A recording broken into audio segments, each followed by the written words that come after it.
Hello and welcome back to Mikey's Tutorials. So today we are going to be talking about infrared sensors. If you go in your little kit, you're going to see one of these little things, which is right next to the motors in their bag, and it's your infrared sensor. So the infrared sensor is typically used to tell if there's an object or anything in the way. So if you look at our little comic, it talks about how the door automatically opens. The reason why is because there's an infrared sensor to tell when there's someone there to open the door. Okay, so the role of a sensor is typically used by our senses. So your nose, your ears, your eyes, your mouth, your taste buds, all those things, and your skin too, those are things that you can sense with. So in this case, it's just a little robotic sensor. Okay, so you have your types of lights. They're the ones we can see. Then you have the infrared, and then you have the ultraviolet. Ultraviolet is the X-rays and the UV given off by the sun and gamma rays. But the infrared is the radio waves, the microwaves, all of those sorts of things. And then the visible is the stuff we can see, such as the lights coming down right now. So we're going to learn a tiny bit more about the infrared sensor. So the way it works is you have an IR transmitter and it sends out a signal. It sends out an infrared ray, and then the ray hits an object and it's reflected. So the way it can tell if there's an object is the phototransmitter, which receives that reflected ray. Okay. So you have your two little pieces. If you look on your little thing, it has the black and the white, and it has the little arrows. So the white one is the IR transmitter that shoots the infrared ray, and then the black little piece is your transistor, which reflects and determines. Okay, so we're going to be building top. Woo. It is a little infrared device that we will be using our little sensor for. And first step, you're going to need your 3x3 square and 2 3-unit blocks. So you're just going to stick your 3-unit blocks on there. Make sure your big hole is in the middle of the two. Make sure it's not covered. And then after that, you're going to grab a motor and a 3x7 piece. And the 3x7 will be connected onto step 1. Real easy and simple, like. Oh, and I guess we need one more 3x3 square on this side. Just gonna need one more of these. And that will go, if you look at the picture, it'll go right on the end of the 3x7, except you can't connect it yet. Oh, yes you can. These things stick together, crap. Okay, so on the 3x7, you're only going to put 2 pegs on the end, and you're going to stick the 3x3 on the other extra one. Now, you're going to take your motor and stick it through the big hole so it fits in there nice and easy, and move on to step 3. Okay, so step 3, we're going to take one of our big gears, one of our tiny gears, 2 of our little connectors. One second. And you're also going to need a long shaft. Short boss, that's what they're called. Okay. And a long shaft. So the big gear will go on the end of the motor that's sticking out, so like so. And then you're going to take your shaft and put it through this hole here, so that the little gear will go right here.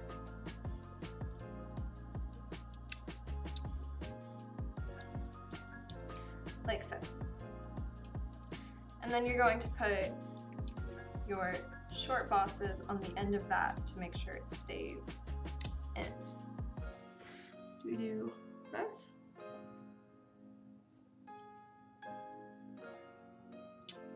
Okay. One on each side. There we go. Okay, now next step, you're going to take 2 5-unit blocks, and those will go on the end of the 3x7 on the top, not the bottom. So it will look like that.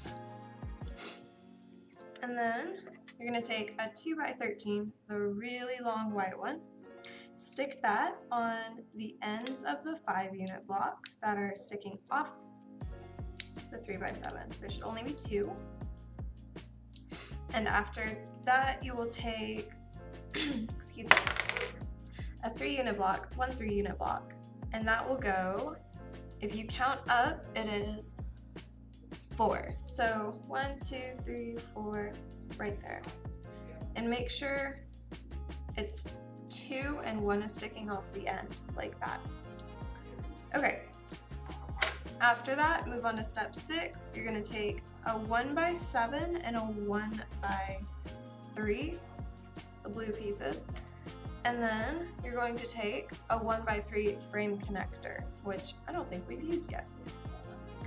So 2 will go on the end of the 1x7, like so, and then you have your 1x3. So it should look like that. And then that will go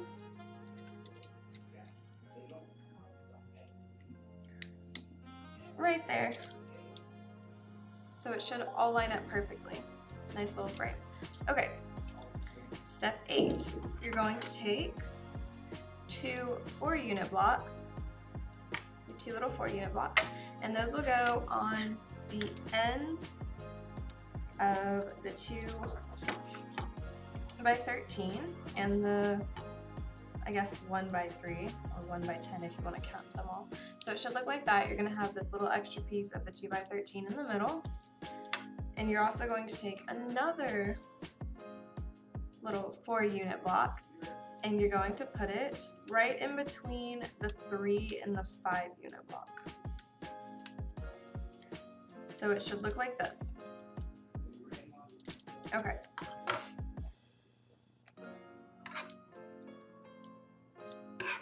Ooh. Make sure both of your short bosses from step 3 are on the front side, not the back side. Because I think they have a bigger plane for that. Okay. There we go. Now, moving on to step 9. You're going to take a 2x5, and that will go at the very end where the 2x4s are, like so. And then you're going to take a cute little 2-unit block and stick that on the end of the 2x5. So it should look like that. And then you're going to take one more 2x5, stick it on the end of that one, so it's closed off. Okay, then we're going to take one more 2x13, and we're going to stick that all the way down the side on top of the other blue one. Make sure everything snaps in. So you have that. And then you're going to take a 3x9, and that will go right to the left of the 1x13 blue piece. Make sure the shaft goes through. You're going to want it not that far, but you're going to want it to stick up because we're going to put a piece there. You're going to take another gear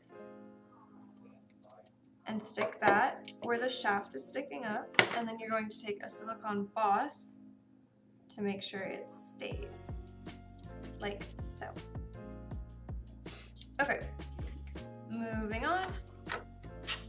Step 12, take a 2x9 and a 1x7 and a 1x5, and you're going to need some screws and nuts for this one. Okay, make sure you get long screws. So on your 2x9, oh, you're also going to want a 1x3 frame connector.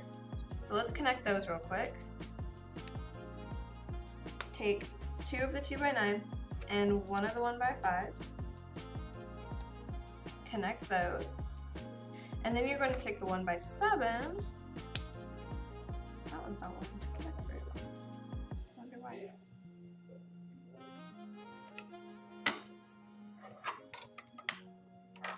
It'll be okay. You're going to match it up with the big hole of the 1x5, and then you're only going to screw in right here and here, like that. Then you put some nuts on the ends of those screws. Make sure it's nice and tight because you don't want anything falling off.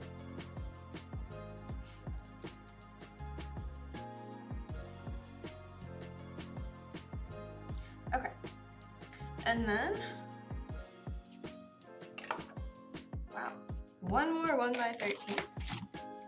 And that will go overlapping these to where it's on the very end of the 7, and you're going to put in another long screw, and they say to use a silicone boss instead of a nut for this one. So we're going to do that. So then these pieces will go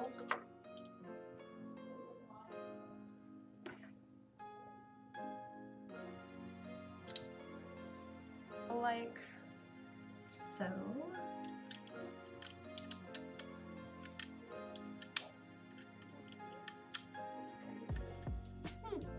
Okay.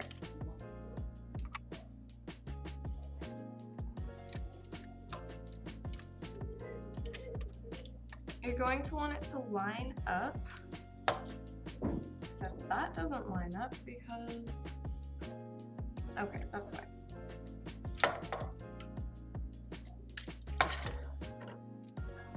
It's so important to look at the little pictures. Okay.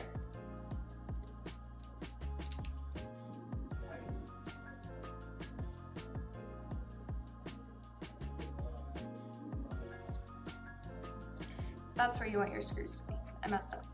So it should look like this. Now you can stick it on and it should clip together just perfectly. Okay, so this is what it looks like at the moment so far. You have your little wiring in now. And then you're going to take your 2 battery packs and stick them on either side of the 2x5s on top.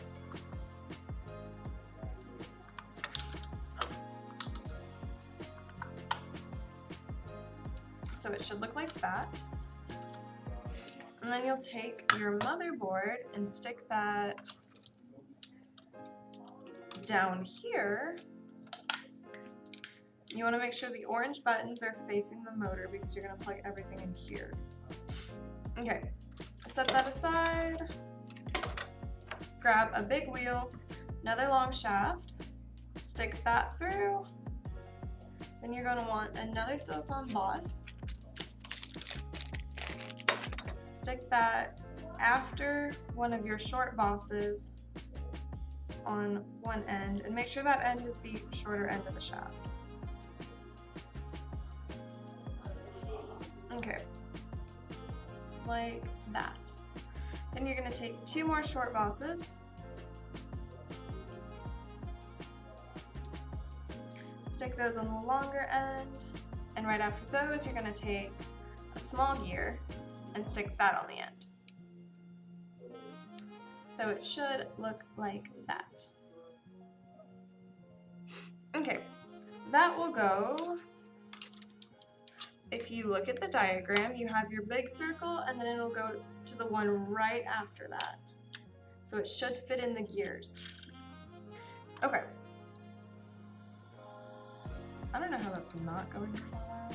I don't trust that. But hopefully it doesn't. Okay, now where's the IR sensor? I think I missed a step.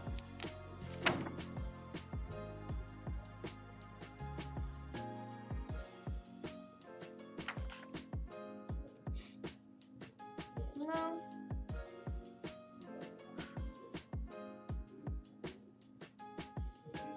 Oh, okay.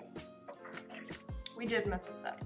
So if you go back to step 15, I missed a little piece. Whenever you're putting on the battery packs, you also have to put on your IR sensor. So if it looks like this, your IR sensor will go here. So all your wires are like crazy. And then if you, that will fall off.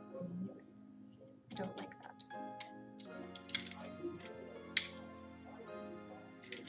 I'm going to put a small, I'm going to put a silicone boss on the end of that one, just because I don't like it whenever pieces fall off.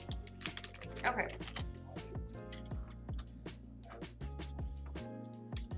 If you also want to put a silicone boss on it, all you have to do is you just have to pop off this yellow piece here. It's not as easy as it sounds.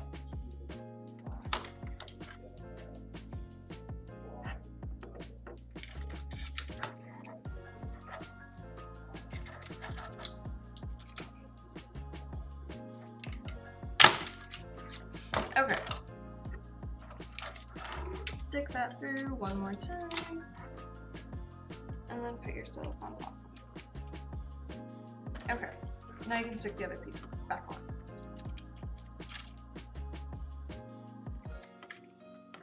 And voila! Okay, now to plug everything into our motherboard. Okay, flip it over. Your battery packs go in the red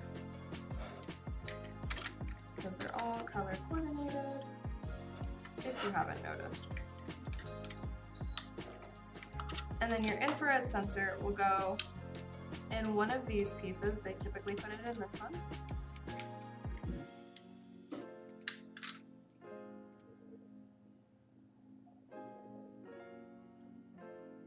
It can only go in this one or this one, because those are input and that's output. I forgot. Okay.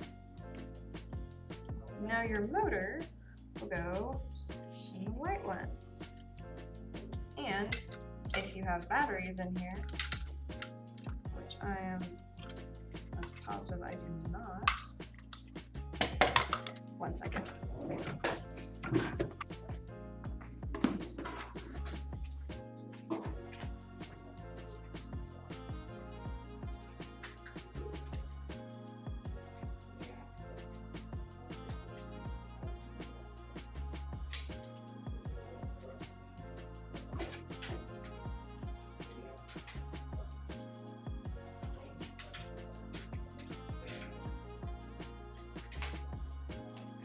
Okay. You can stick your batteries in.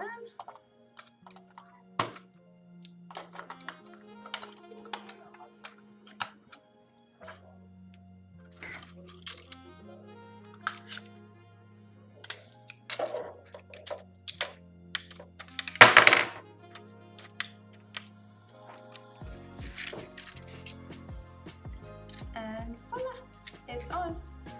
Now, it wants you to have your red there.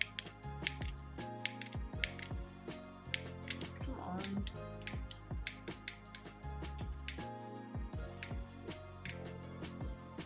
These things are finicky sometimes.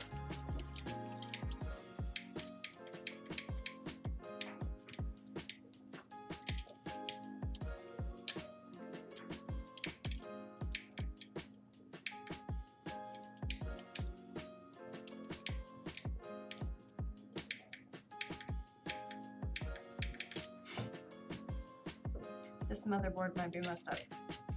But now you have it all completed. And if you flip to the next page,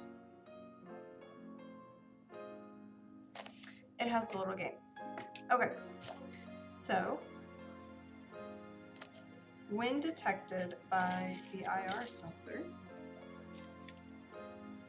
if it's programmed right, which it does not want to be, you can play a game. So teachers, if you want, you can teach your kids how to play the game so you can learn more about the IR sensors and how they work, and the kids will have fun. All right, well, I will see you next time at Mikey's Tutorials.